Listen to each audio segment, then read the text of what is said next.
హ్మ్.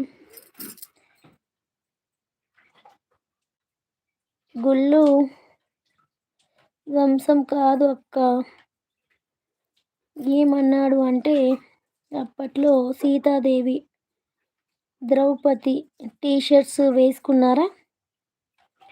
ఆహ్, రేప్స్ జరగడానికి అని మాట్లాడుతున్నాడు. అదైతే కరెక్ట్ కాదు కదా! ఒక్కొక్క మెంటాలిటీ ఒక్కొక్కటి అన్నట్టు, తనకి బొత్తిగా అవగాహన లేదు. మన హిందూ తత్వం మీద బొత్తిగా అవగాహన లేదు. బొత్తిగా అవగాహన లేనప్పుడు అలాంటి మాటలే మాట్లాడతారింక. ఎలాంటి మాటలు మాట్లాడతారు? హిందూయిజం అంటే ఏంటి? దాని గురించి ఏంటి? ఏ దేవుడికి ఏ ప్రత్యేకత ఉంది? ఎందుకు అలా చేస్తున్నారు? అది పురాతన కాలం. అప్పుడంతా స్వచ్ఛమైన కాలం. అప్పుడంతా స్వచ్ఛమైంది. ఇది కలియుగం. కలియుగంలో మనుషులు తిరుగుతున్నారు. మనుషు ముసుగులో ఉన్న మొసళ్ళు తిరుగుతున్నారు. మొసళ్ళు ముసుగులో ఉన్న విషం పెట్టే మనుషులు తిరుగుతున్నారు. సో, అందుకోసమే ఇప్పుడున్న దాంట్లో జాగ్రత్తలు చాలా తీసుకోవాలి. మంచిగా ఉండాలి. ఒక్కటికి